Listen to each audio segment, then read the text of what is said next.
Hello, everybody. Welcome to the Cologne podcast. My name is Myke. And my name is Ryan. And we're just two best friends going on a fragrance journey, smelling fragrances and giving you our uneducated opinion. That's right. And what do you have for them today, Myke? I have YSL EDP Intense Y. Ooh. Our friend over at Dillard's, Matt, hooked us up with this one. He said, man, we just got it in today. Of course, that's been a couple of weeks, but yeah. At the time we were like, ooh, new shit. Let's wait a while before we do it. So it's no longer new or exciting. But he hooked us up with a sample of this. So we're going to be spraying it up and smelling it. And I actually have a Fragrantica review to read to you and our fabulous listeners, Ryan. Go ahead. The floor is yours, Myke. John 28:29 says, there's nothing intense about this fragrance. It lasts and projects less than the original EDP. The smell is boring and very forgettable. They removed what made the original EDP fun and interesting. No, you just have a generic woody, smoky fragrance. This is obviously a cash grab to capitalize on the success of the original. Save your money. Okay. Sounds pretty positive, Myke. Yeah. You think we'll enjoy this one today? I think this is going to be a really enjoyable fragrance for us. All right. Well, you know what? Let me cut in real quick. Let me cut you off for a second. Hey, you know what? Okay. If you are all listening to this episode today, this Monday, well, you just had fun listening to our April Fool's Day episode. And I just wanted to give a big shout out to Steve and Chris. They fucking killed it. Yeah. Yes, they did, Brian. Did you like that, Mick? I did. Yeah, it was good. Big thanks to those guys. We wanted to do something special for you as the listeners, and they really delivered. Yeah, and you know what else? If you're listening to this episode today, Mike's not actually here today. That's right. By the time you hear this, Mike's dumbass will be planted inside of another country. He'll be inside there infiltrating. Where are you going to be when this goes live? What country will you be in? Hey, is this where you want to be? Is this where you want to be when Myke comes back, huh? I'm going to be over in Milan going to the Essence Expo out there. Woo! Actually, I am there right now, and I'm loving it. And he's going to be corresponding back to me that day. Yep. Probably making fun of me for not going. I'm not afraid of heights. I'm not actually afraid of planes. I'm afraid of the pilots. I know that sounds weird, but it's the truth. It's because, you know. He dated a pilot once and he broke his heart. No, I'm always worried about pilots having a bad day and, you know, saying, yeah!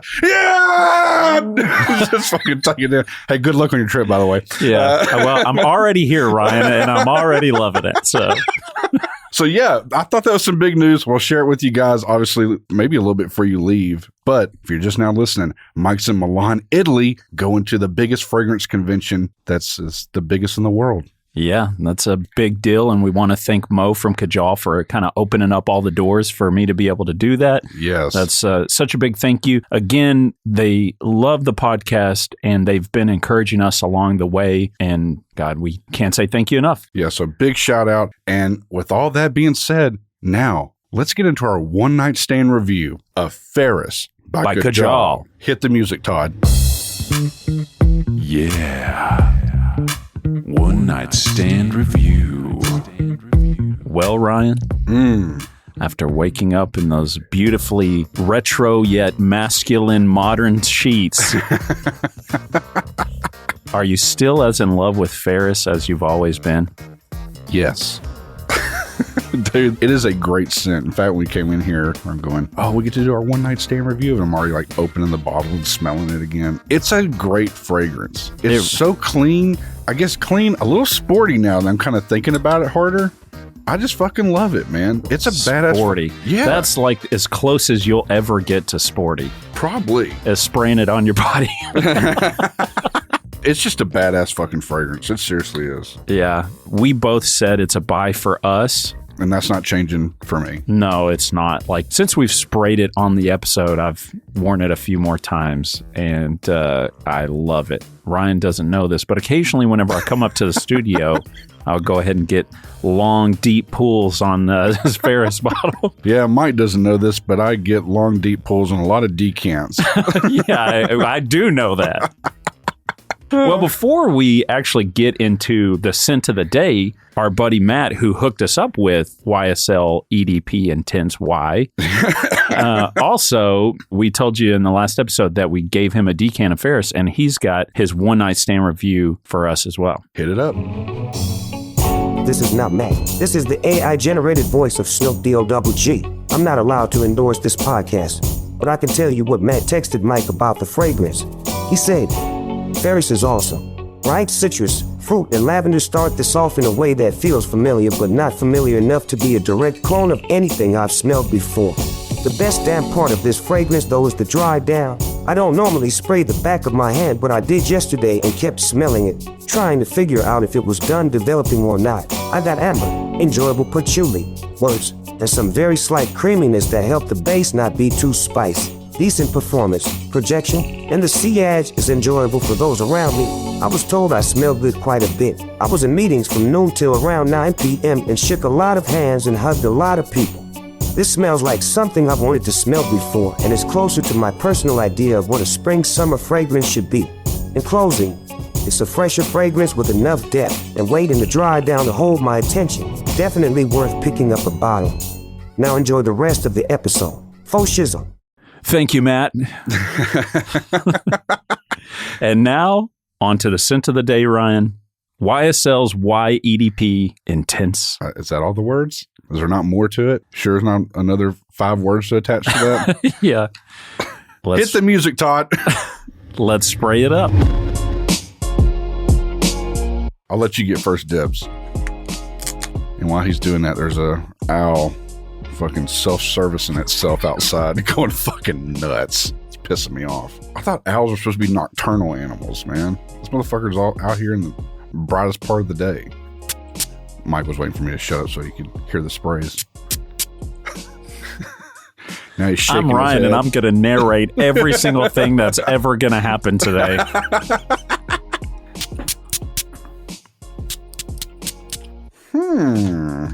You know, I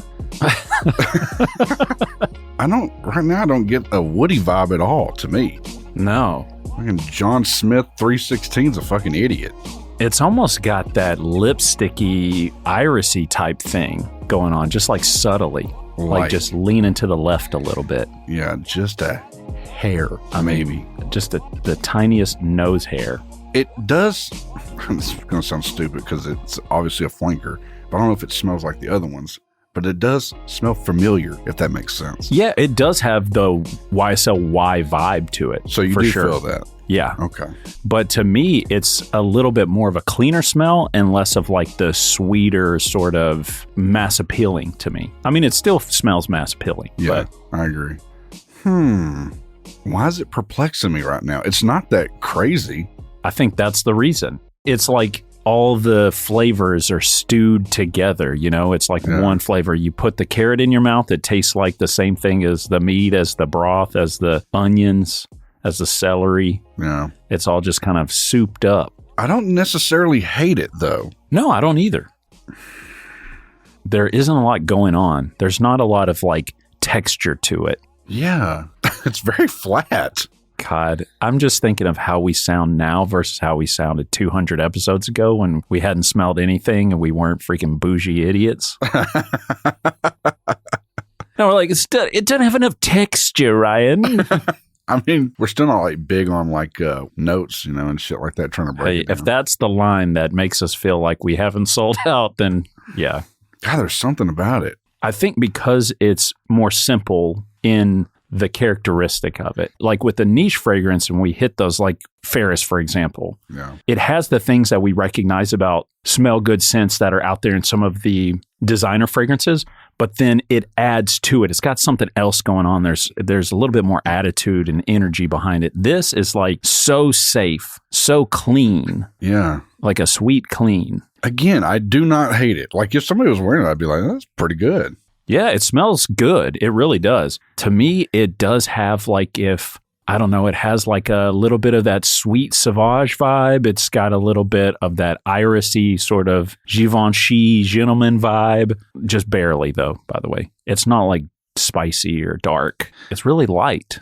Man, didn't we do Dolce & Gabbana's the one gold intense or something? Was it intense? There was another fragrance we did that was like an intense. And I remember it not being that crazy. The one intense. We've done that one. If you're going to use these words, I feel like they seriously got to like dick punch me, dude. You know what I'm saying? Yeah. And they're not. They have to be intense. That is where John 3:16 did have it right. He did have it right. Where he was like, there's nothing intense about this. It doesn't have intense vibes to me. Like for real, like if the moment you started spraying it, I should have been like, ooh, you know, like it should have been like, you know, hoo-ah, hit me from over here. I wasn't getting anything. It's very quiet, actually. Yeah. Isn't that funny, though? We go to the parfums and like the higher concentrations, the extraits and all that other stuff.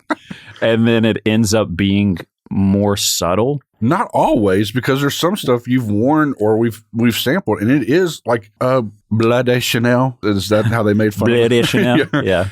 Your parfum. Oh, yeah. That was so crazy compared to the other ones. Yes. I mean, like, it not in a bad way, but like nauseating. Well, I'm more thinking like ombre leather felt more subdued as the parfum rather than the EDP. It really did. Stuff, you know what I mean? There's other ones, you know, off the top of my head, I can't pick them out, but there are a lot that when they go to the parfum, it's more subdued. And to track back to Intense, we need to do an episode on it. I'm shocked we haven't. We've smelled it in the scent room. And that was Cedric Boise. Intense. Yeah, Intense. That was another one. And we were like, this smells just like the other one at a glance. I can't judge it, though, because you're smelling 400 fragrances in there. Yeah, that's true. We really got to get it back here to our cryogenically frozen, hermetically sealed Cologne podcast studio to really know. Yeah. So flanker, what do you feel about flankers? I love the idea of them. Yeah. You know what? I was starting to think about this the other night, preparing for this show. I was like, I'm going to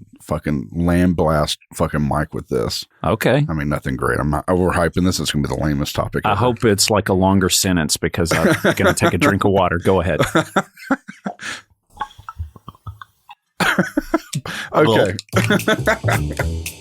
So I was thinking, you know, flankers is like the fragrance community's version of Hollywood sequels or redoing old franchises. Oh, like a reboot. Yeah, because the reason why I thought about it was like everybody mentioned that this is missing an Apple Accord, which I kind of agree.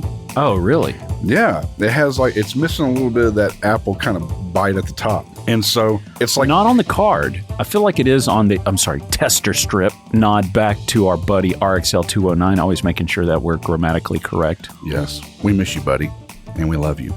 On the tester strip, it's more bitey. On the skin, it's more like salty, that irisy type thing. Yeah, but it is like, you know, Hollywood, they like bring back a franchise. They maybe get some of the actors in there, but it's missing like that one good key actor that fucks up the whole movie. Because he was smart enough to know this was a dumb idea. Yeah, and he just didn't want to take the millions of free money for it. Here's what I think they're doing. Sorry to cut you off, but... No, it was a dumb topic. Who cares about me?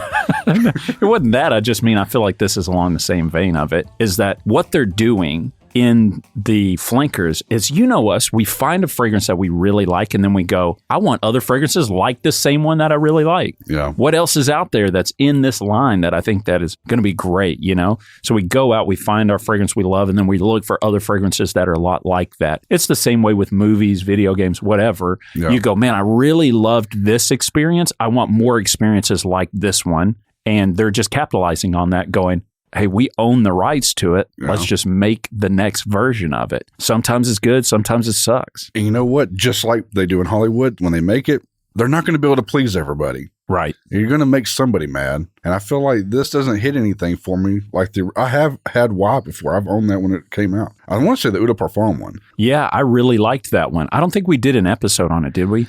I don't think we have either. But I remember really liking it and spraying it a couple times. We were actually in Ulta, and every once in a while, if we're in there, I'll commit to spraying one on skin just to like wear it and see how it. And I think the YEDP I did really enjoy. I've thought about buying it multiple times because it is a safe designer fragrance that just, it's sweet, but it's clean. It's got some of those. It reminds me a lot of like Bleu de Chanel without the price tag. Well, speaking of the price tag, I'm going to get into it. I'm going to get into the price and trend of this bad boy. Oh, please do, Ryan. Take us there. It's 140 something bucks for 100 ml. And it's trending like fuck right now because it's brand new. Yeah, for sure. I will make a prediction. I'd love to revisit this in a year. Yeah. Dead as a doornail. Dude, this thing, it's in fucking coffin corner right now, dude. I mean, for me, I still think if I were working, if I was Matt, okay, and I had people coming to me asking me this fragrance or this fragrance, and they've got money in their hand they're about to buy, I think I would lean towards the EDP. I think I'd say, you're really going to like this one? Go with this. And I don't know, it's probably $20 cheaper or something. Yeah, probably. I don't need those facts for me, but I think so. Well, as long as you think so, then, you know, it's the gospel. So. Yeah.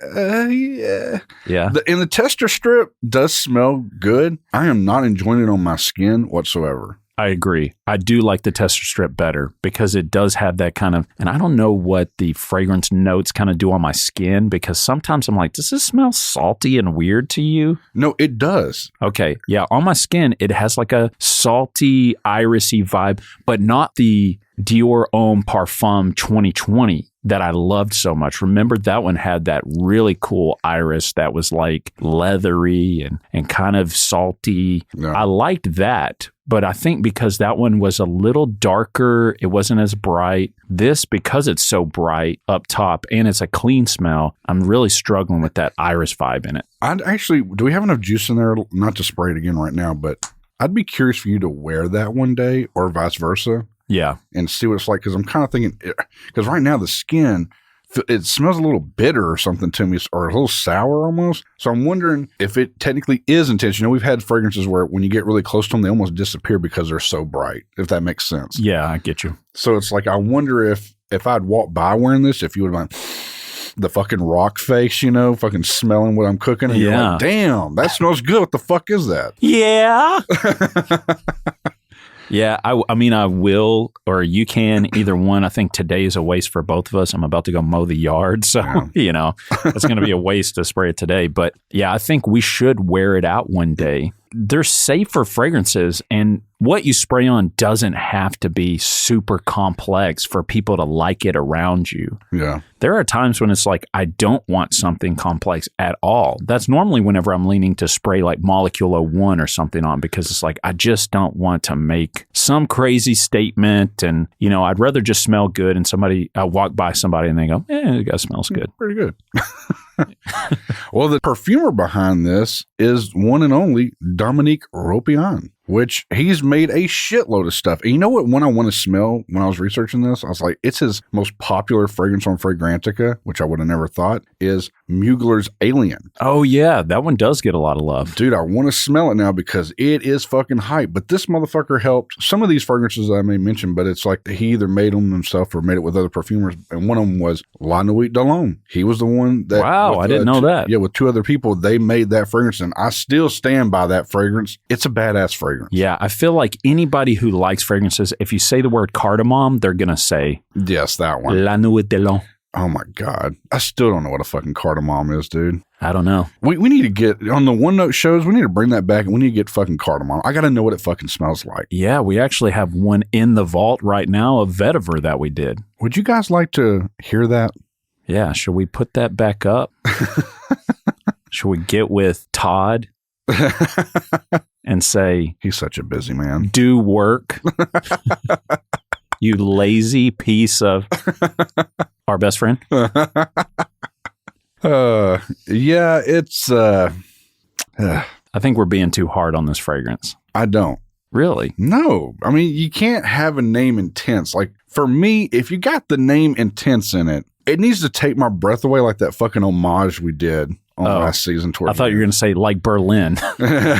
No, that homage fragrance we did last season, that was like literally almost gagging. It was so strong. Oh my God. Yeah. That one had some meaty clackers. It sure did. Me and Mike were in here freaking mascara waterfall over here. Yeah. But I mean, I just what I feel like this shit needs if you're going to have that name on it. And instead, it smells like something I'd pick up at Drug Emporium on the cheap. It definitely needs to have that Bleu de Chanel parfum intensity. I mean, God, something like Sauvage Elixir.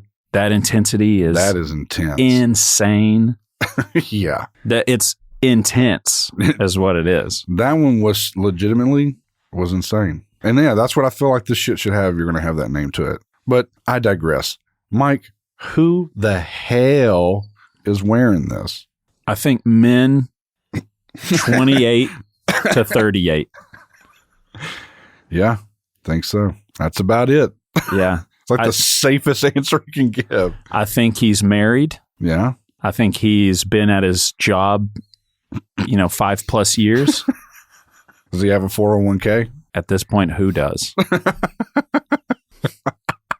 Haven't cashed it out just to buy eggs and gasoline. Yeah, I feel like the person that is wearing this is like your prototypical, like, just Lego man. Yeah. I mean, I'm probably falling into this category, so I'm not throwing shade For sure, at people. yeah, dude. It's just like your average Joe guy. Yeah, and they don't give a shit about anything. They're just like, yeah, I'll wear this. But I will say, I think it's not somebody enthusiastic about fragrances. Absolutely. That 100%. Anybody that's enthusiastic about fragrances, they're not going to like it. No, it's the guy who's like, oh, I've really liked this EDP. I'm going to go in to get another bottle. And when they go there, the person behind the counter goes, hey, we actually have the new Intense now. They go, I'll take it. Give me some of that. Yeah. Sweet. Yeah. Go back home to my miserable life. Yeah, this one got it. And I'm not knocking the perfumer here. He's obviously very heralded in much respect to the creations he's made. But yeah. Not feeling this one. Yeah. And that's okay. That's okay. Right. I'm just like, if this guy's the Gordon Ramsay, I guess even Gordon Ramsay has to make a grilled cheese every once in a while, Well, hell, remember that video I showed you where he's making a hamburger? Yeah, but that hamburger had like 28 steps and looked amazing when it was done. It did, but I think you even commented too, because it was all the comments in the section. He like pre-salts it during cooking. When he takes off the grill, he salts it. And when he salts it, I mean, this shit, he's pouring salt on it. Yeah. You'd need a fucking gallon of water to eat that fucking burger. By the way, how's your drinking going? Not your boozing, but your... Oh, yeah. I'm trying to give that up. The water? Yeah, we're both trying to do a gallon of water a day. I've been hitting it. Damn. Sometimes I'll drink like a gallon and a half by accident. Here's something about me that I don't know if people have picked up by now. I've had enough episodes. You probably figured this out. If I have something in front of me, I have to finish it. So I normally finish drinking my gallon of water by like 11 a.m. He does. And the guy's sitting here, he's like, hey, it's a really good story. Let me go take a Hey, 2 seconds. I just need to talk to a guy about a thing. He gets up about 20 times in the morning while we're trying to work on shit. I'm just like, good God, dude. Yeah, I get my steps in for sure. So, yeah, okay. Yeah, there you go. Why? Are you going to skip it? Sample it? Or buy it? What the hell are you going to do, Mike? I hate to sound like an asshole, but it's skip for me. It is the easiest skip. It is so skippable. Man, I think they did a good thing when they hit up just the YEDP. I think that bad boy is pretty good. Now, I haven't smelled the parfum version of it because I know they have that as well. Yeah. I'm still not liking it on my hand. I do like it on the card or on the tester strip, but it's just, I know it sounds like we're like just taking a big shit on this thing. Like it sucks. It doesn't suck. It's good. This episode is not for your laymen. This is for you guys that have been around since episode 1. If you've been around that long, you'll understand where we're coming from, where this is just a safe designer fragrance. Nothing wrong with it. Yeah, nothing wrong with it. It's one of those where if you can get it at a discount and you like this, great, get you a bottle of it. But for me, it's like, man, if you're spending $140, There's a lot out there you can get for $140 that still smell really good, but they give you something unique about you that makes you smell different, that makes you stand out. Yeah. And a lot of these designer DNAs are very similar. So if you're wearing, Bleu de Chanel, YEDP, whatever, you're throwing on those Sauvage, they're so close a lot of the times that it's almost indistinguishable. Yeah, I agree. You just don't want to melt into a sea of Lego people. Yeah. Every day may be awesome, but you're all the same. That's right. I do want to say this. This name, again, Having Intense. Let me tell you how unintense it is. And this is kind of a tease for a future episode way on down the line this season. Okay.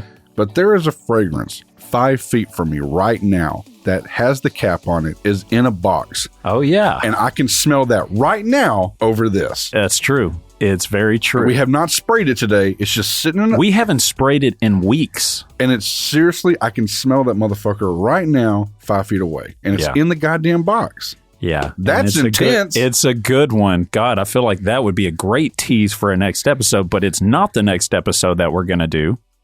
The next episode that we're going to review is... That's right, Ryan.